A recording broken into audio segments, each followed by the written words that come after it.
Assalamualaikum warahmatullahi wabarakatuh. Sahabat muslim rahimakumullah. Selamat datang kembali di channel Permata Islam yang membahas seputar kisah islami penuh hikmah.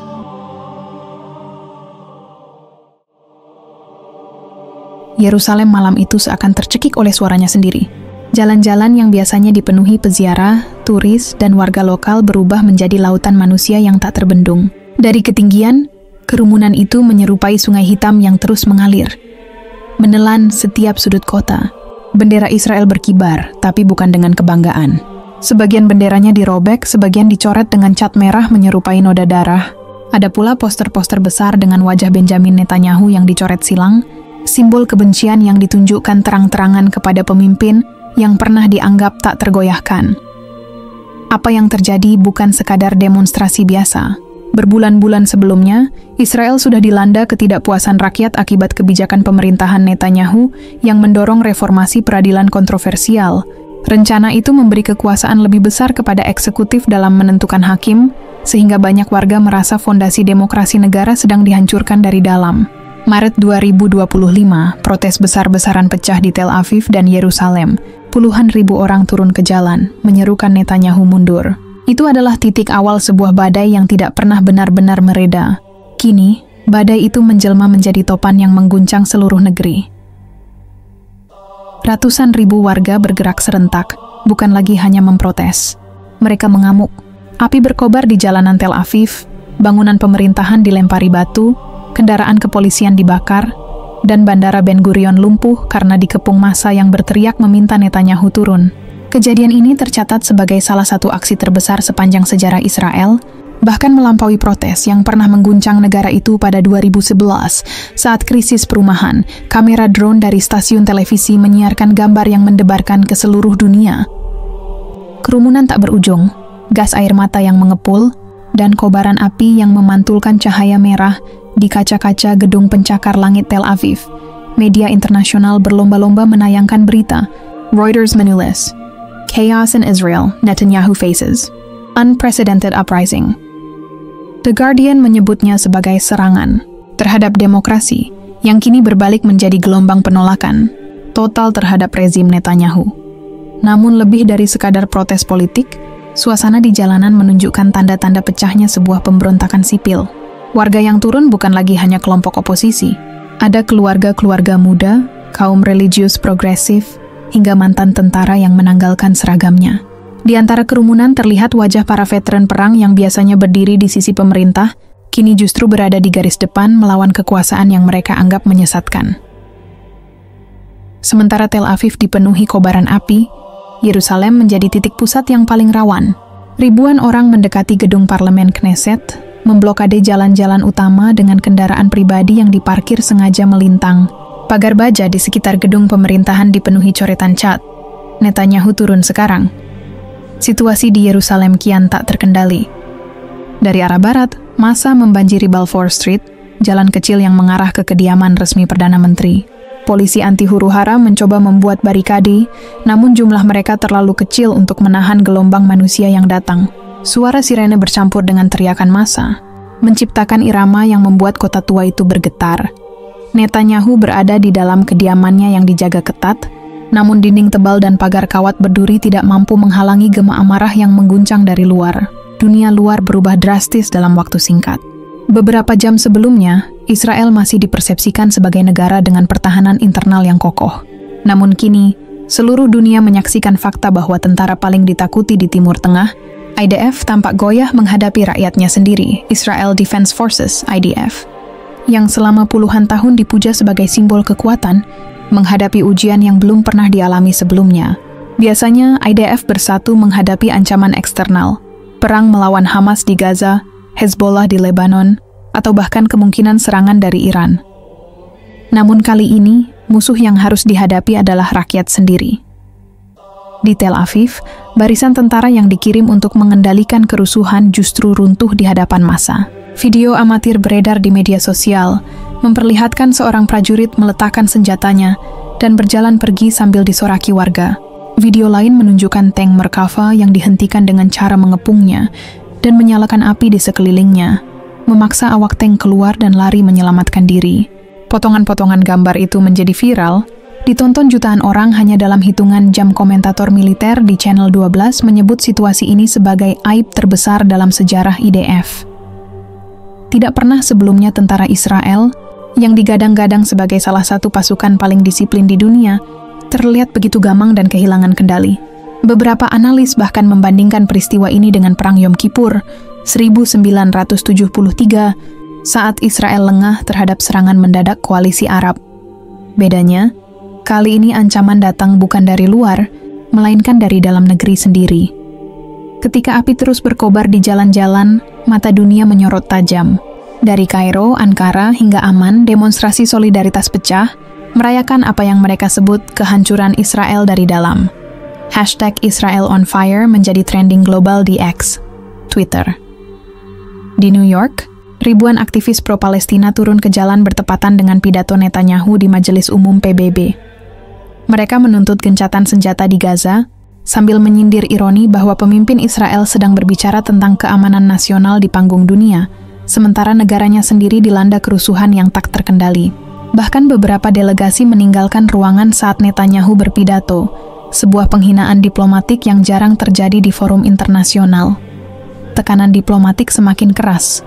Washington, sekutu terdekat Israel, menyatakan keprihatinan mendalam dan mendesak pemerintah untuk meredakan ketegangan dengan cara damai. Uni Eropa menyerukan penghormatan terhadap demokrasi dan memperingatkan kemungkinan konsekuensi ekonomi jika kekerasan terhadap demonstran berlanjut. Bagi Netanyahu, tekanan dari dalam negeri sudah cukup menghancurkan. Kini tekanan global menambah beban yang hampir mustahil ditanggung. Malam semakin larut, namun Israel tidak tidur.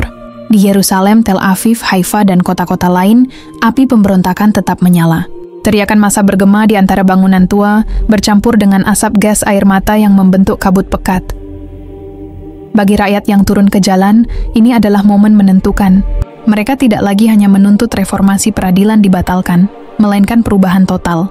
Netanyahu dianggap simbol korupsi, otoritarianisme, dan kegagalan moral. Mereka melihat masa depan Israel yang lebih demokratis hanya bisa diwujudkan jika sang Perdana Menteri lengser. Namun bagi Netanyahu, lengser bukanlah pilihan. Ia tahu jika jatuh, sejarah tidak akan mengingatnya sebagai pahlawan, melainkan sebagai pemimpin yang membiarkan Israel runtuh dari dalam. Ia dikepung oleh kenyataan pahit. Rakyat tidak lagi percaya, tentara goyah, dan sekutu asing semakin jauh. Israel berdiri di ambang sesuatu yang lebih besar dari sekadar krisis politik. Bayangan perang saudara membayang, dan sejarah akan mencatat malam-malam penuh api ini sebagai permulaan. Dari titik itu, Israel bukan lagi sekadar negara yang diguncang protes, melainkan sebuah tubuh yang terbelah, berdarah, dan berisiko runtuh dari dalam. Malam di Yerusalem berubah menjadi simbol kehancuran. Gedung-gedung pemerintahan diblokade, jalanan utama dipenuhi puing, dan udara tercium aroma bensin bercampur asap terbakar. Ribuan orang tetap bertahan, seakan menolak tunduk pada rasa lelah.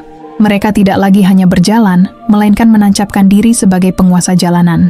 Kamera-kamera internasional merekam, dan dunia menyaksikan bagaimana sebuah negara modern berubah menjadi arena pemberontakan yang menakutkan. Di tengah kobaran itu, Balfour Street menjadi titik paling sensitif. Kediaman resmi Netanyahu kini tampak seperti benteng terakhir yang terkepung. Lampu sorot militer menembus kegelapan, menyoroti massa yang semakin mendekat. Barikade polisi bergeser ke belakang, menandakan garis pertahanan yang semakin rapuh. Dari udara, pemandangan itu menyerupai medan perang. Satu sisi rakyat, satu sisi rezim yang mencoba bertahan. Apa yang paling menghancurkan bagi Netanyahu bukanlah jumlah massa, melainkan rapuhnya kesetiaan di lingkaran kekuasaan. Di dalam ruang-ruang rapat bawah tanah, para pejabat tinggi mulai kehilangan keyakinan. Menteri-menteri yang dulu mendukung tanpa ragu kini mulai bersuara sumbang. Sebagian bahkan memilih diam, sebuah tanda bahwa mereka tengah menimbang jalan keluar sendiri. Media lokal menurunkan laporan mengejutkan. Beberapa anggota koalisi mulai mengadakan pertemuan rahasia tanpa kehadiran Perdana Menteri. Rumor tentang kemungkinan pembentukan pemerintahan darurat sementara beredar cepat. Jika benar, itu berarti Netanyahu tidak hanya menghadapi rakyat di jalanan, tetapi juga ancaman kudeta politik dari dalam parlemen. Sementara itu, militer pun retak. Laporan bocor dari Channel 13 menyebut adanya unit-unit IDF yang menolak diperintahkan turun menghadapi massa. Mereka menilai perintah itu tidak sejalan dengan sumpah melindungi bangsa. Penolakan itu bukan sekadar tindakan membangkang, melainkan sinyal bahwa bahkan mesin pertahanan negara tidak lagi berdiri tegak di bawah komando. Dunia luar tidak tinggal diam. Washington menekan Tel Aviv agar segera menghentikan kekerasan, dengan pesan halus namun tegas bahwa dukungan ekonomi dan militer bisa saja dipertanyakan jika situasi terus memburuk. Uni Eropa mengeluarkan pernyataan bersama yang mengutuk penggunaan kekuatan berlebihan terhadap demonstran, menambahkan lapisan tekanan yang semakin mempersempit ruang gerak Netanyahu. Di markas besar PBB, para diplomat berbisik bahwa krisis internal Israel berpotensi mengguncang keseimbangan kawasan. Beberapa negara Arab bahkan mulai menyoroti bahwa Israel kini rapuh dari dalam dan tidak lagi menjadi kekuatan yang menakutkan seperti dulu. Dari Teheran terdengar pernyataan keras. Israel sedang runtuh oleh tangannya sendiri. Tekanan global itu menyusup ke dalam benak rakyat Israel sendiri. Mereka menyadari bahwa apa yang mereka lakukan bukan hanya mengguncang pemerintahan, tetapi juga mengubah wajah negara di mata dunia. Hal ini justru memberi mereka kekuatan moral untuk bertahan lebih lama di jalanan. Jika malam sebelumnya dianggap titik puncak, pagi yang datang justru menunjukkan sebaliknya. Gelombang kedua protes lebih besar meletus. Di Haifa, kereta-kereta dihentikan. Jalan raya utama menuju utara diblokade dengan truk-truk besar.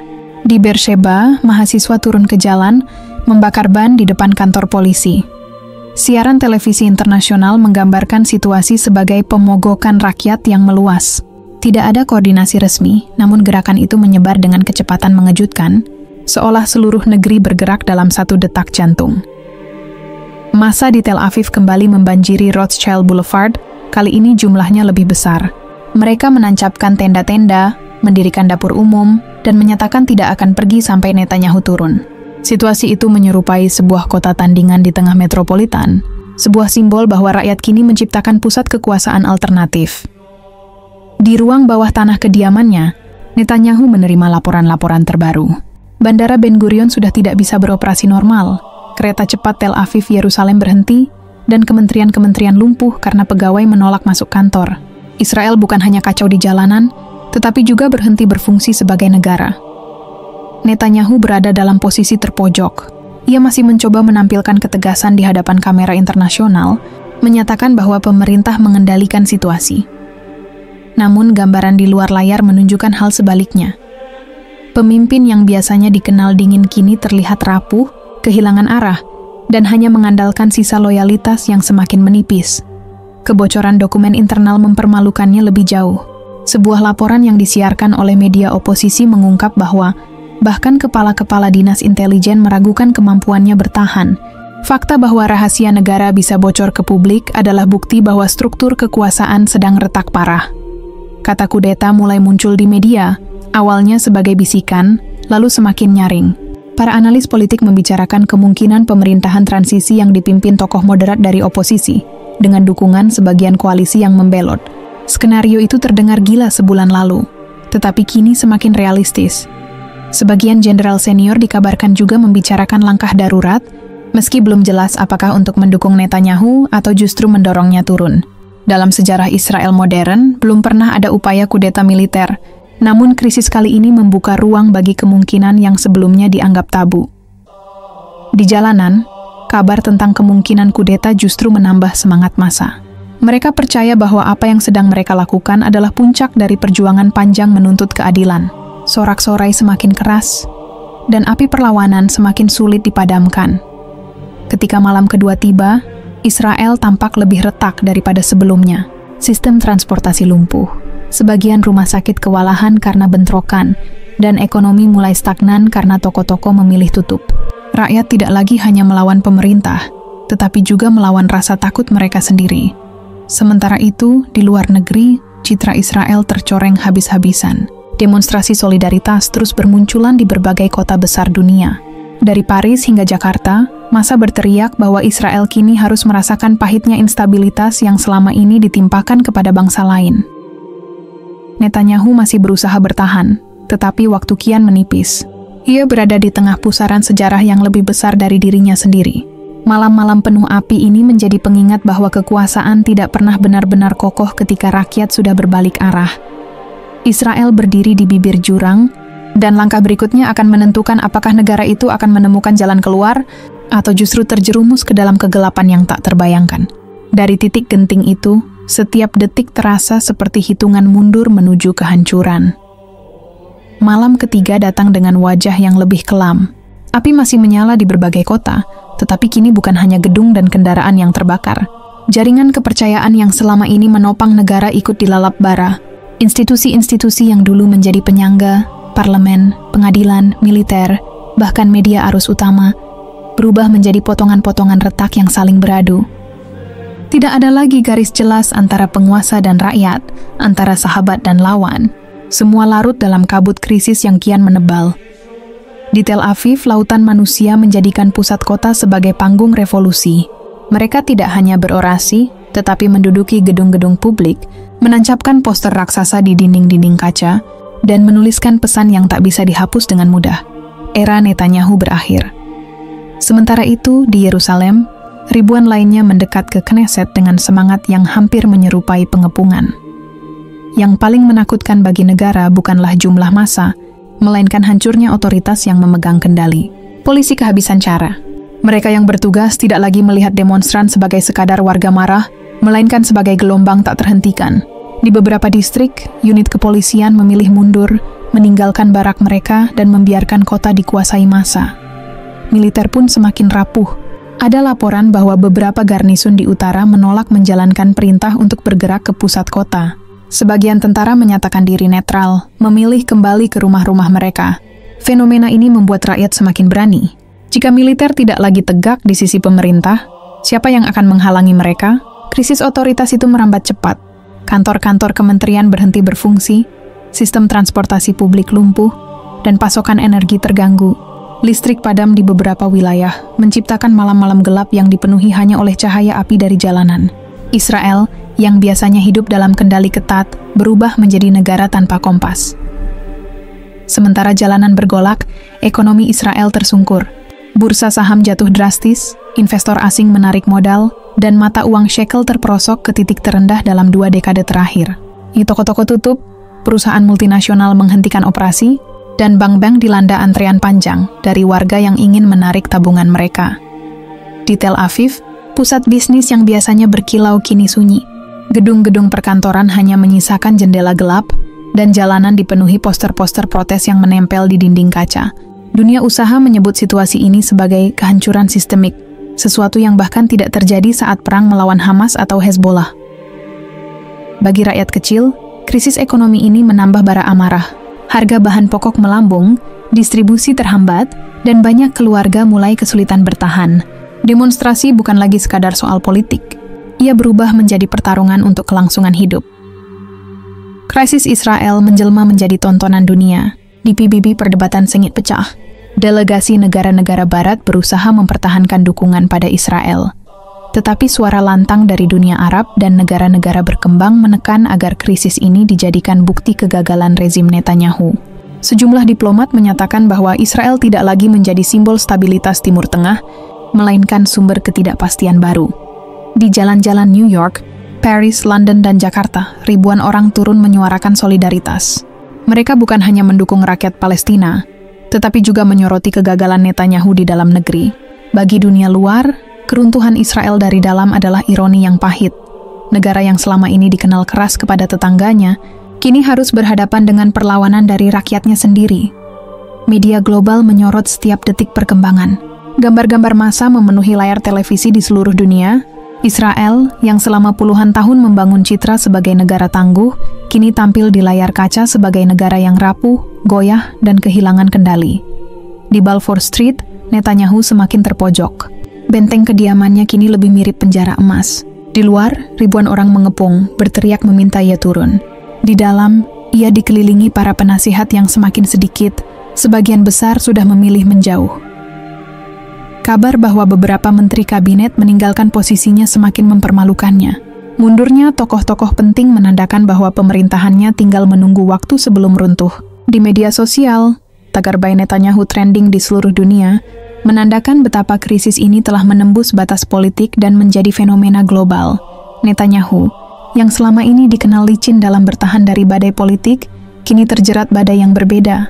Ia tidak hanya melawan oposisi atau tekanan internasional, tetapi menghadapi seluruh struktur negara yang runtuh bersamaan. Di jalan-jalan, rakyat terus bergerak. Di Haifa, mereka menduduki pelabuhan, menghentikan aktivitas ekspor dan impor.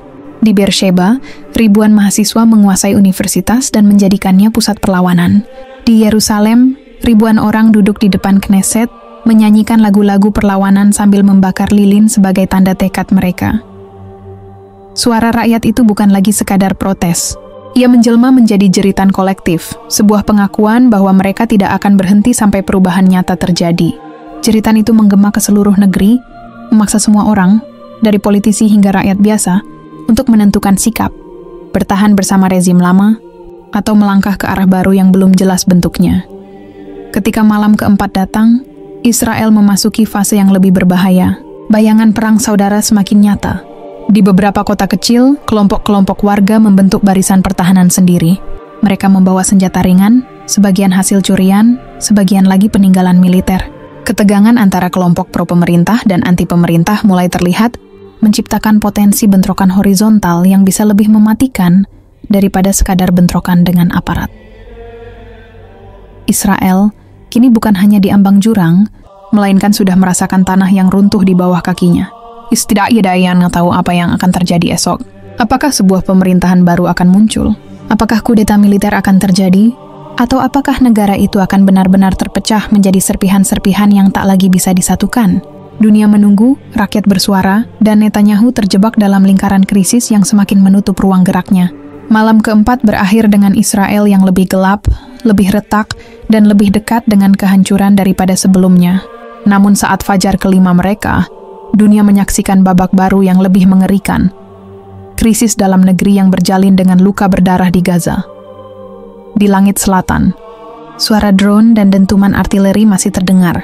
Gaza, yang sejak berbulan-bulan didera blokade dan serangan tanpa henti, berubah menjadi reruntuhan raksasa. Rumah-rumah rata dengan tanah, rumah sakit kewalahan, dan ribuan warga terjebak dalam kondisi tanpa listrik, air bersih, atau pasokan medis. Setiap gambar yang keluar dari wilayah itu menyulut kemarahan dunia. Dan kini, dengan Israel sendiri diguncang oleh revolusi internal, tragedi Gaza menjelma menjadi cermin yang memperburuk wajah rezim Netanyahu di mata internasional. Ironi itu mencolok. Di satu sisi, rakyat Israel berteriak di jalan-jalan menuntut keadilan. Di sisi lain, rakyat Palestina di Gaza menjerit dalam penderitaan yang jauh lebih pahit. Dunia melihat dua luka itu sebagai bagian dari satu cerita besar. Kegagalan sebuah rezim yang keras kepala. Media global menyorot gambar-gambar kontras. Di Tel Aviv, massa berbaris dengan bendera Israel sambil menuntut jatuhnya Netanyahu. Di Gaza, anak-anak digotong dari reruntuhan dengan tubuh berlumur debu dan darah. Dua adegan berbeda, tapi sama-sama menggambarkan kehancuran yang lahir dari kebijakan yang sama. Narasi ini menembus jantung masyarakat internasional. Delegasi di PBB yang sebelumnya ragu kini bersuara lantang, menyatakan bahwa Israel tidak hanya kehilangan kendali di dalam negeri, tetapi juga gagal menjaga martabat kemanusiaan.